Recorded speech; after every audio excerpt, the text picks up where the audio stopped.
श्री कृष्ण का पात्र ही इतना मधुर, मनोहर और चित्ताकर्षक है कि आज भी पूरी दुनिया में अनेक लोग उसकी भक्ति करते हुए भाव विभोर बन जाते हैं। अगर आप कोई दंपति और गर्भवती माता को पूछते हैं कि आपको कैसा संतान चाहिए, तो उसके मन में तो लड्डू गोपाल, गोपियों का नटखट कान्हा, बंसरी के सुर रजनारी को पागल करता हुआ कन्हैया, नंद किशोर, नंदलाल और मक्खन मिश्री चुराता हुआ और आनंद रिलाता हुआ नटखट कान्हा और माँ जशोदा के पास लाड लड़ता हुआ कन्हैया का चित्र उपस आता है।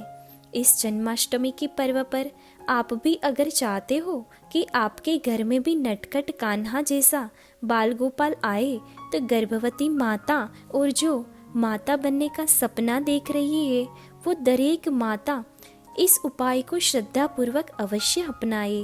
ये उपाय ऐसे ही दंपति और माताओं को अपनाना है जिसको भगवान पर अटूट श्रद्धा है और जो आध्यात्मिक है। ऐसे लोग जिसको भगवान पर श्रद्धा और आस्था नहीं है, वो इस वीडियो को आगे बिल्कुल ना देखे।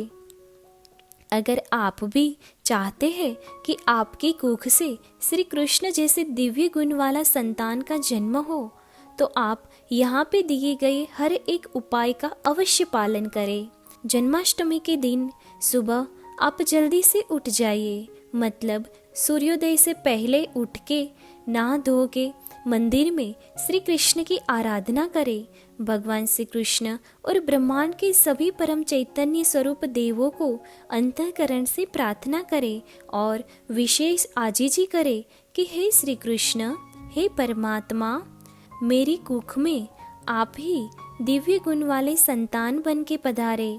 मेरा संतान आप जैसा ही दिव्य गुणों से विभूषित हो, जो सर्वगुण संपन्न, तेजस्वी, ओजस्वी, नटखट, सबका मन हरनार, सबको सुख और आनंद देनार, अविनाशी, अनुरागी, निरअभिमानी और पराक्रमी हो, जो आपकी तरह ही उत्तम में भी सर्वोत्तम हो, जो श्रेष्ठ में भी अति श्रेष्ठ हो।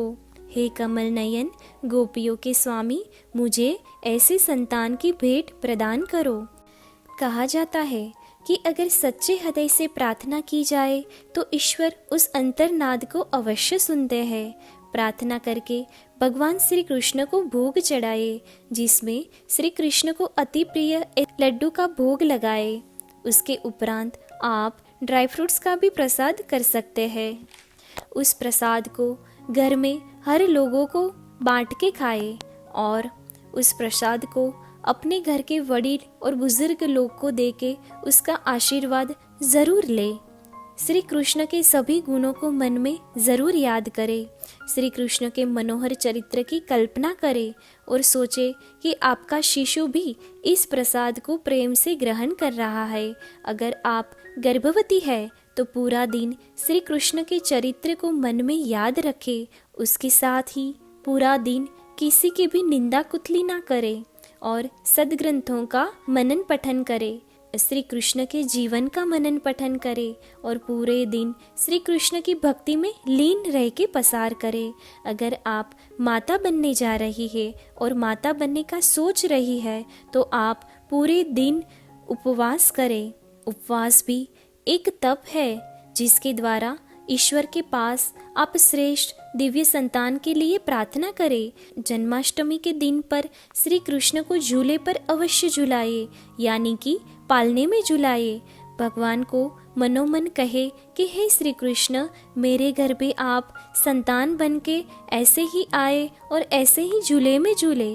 श्री कृष्ण को मक्खन मिश्री अति प्रिय है, तो जन्माष्टमी के दिन पर श्री कृष्ण को मक्खन मिश्री का प्रसाद चढ़ाए और उस प्रसाद को आप भी ग्रहण करें।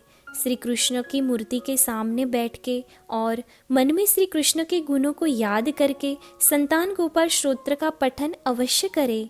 श्री संतान गोपाल स्तोत्र में 100 श्लोक दिए गए हैं, जिसमें श्री कृष्ण के पूरे जीवन का चरित्र और उसके गुणों का संपूर्ण विवरण है। कहा जाता है कि अगर कोई गर्भवती माता और संतान प्राप्ति इच्छुक माता अगर ये संतान गोपाल स्तोत्र के 100 श्लोक का पठन रोज करती है तो उसे श्री कृष्ण की कृपा अवश्य प्राप्त होती है और वो दिव्य गुण वाले संतान की माता बनती है। ये 100 श्लोक यहाँ पे बोलना संभव नहीं है। आप अगर इस 100 श्लोक का पठन करना चाहती है तो उसकी लिंक डिस्क्रिप्शन बॉक्स में दी गई है।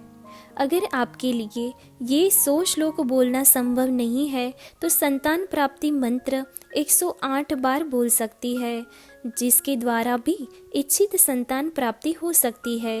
ये श्लोक जन्माष्टमी के दिन 108 बार अवश्य बोले, जो इस प्रकार है। ओम देवकी सुत गोविंद वासुदेव जगत्पते देहि मे तनयं कृष्ण त्वामहं शरणं गता। अर्थात हे देवकी पुत्र गोविंद, हे वासुदेव, हे जगतपति, हे भगवान श्री कृष्ण, मैं आपकी शरण में हूँ, मुझे आप संतान प्रदान करो। ये श्लोक रोज 108 बार बोलने से और सुनने से भी अद्भुत परिणाम मिल सकते हैं। अगर आप ये श्लोक 108 बार सुनना चाहते हैं तो उसकी लिंक भी डिस्क्रिप्शन बॉक्स में दी गई है। श्री कृष्ण जैसे संतान की प्राप्ति के लिए आप पूरा दिन आध्यात्मिक और भक्ति भाव से पसार करें। छोटे नंद गोपाल की सेवा पूजा करें, सात्विक भोजन ही पूरे दिन खाए। जैसा शिशु चाहिए, जैसे गुणों वाला बच्चा चाहिए, वैसे ही गुणों का वर्णन भगवान के समक्ष करें।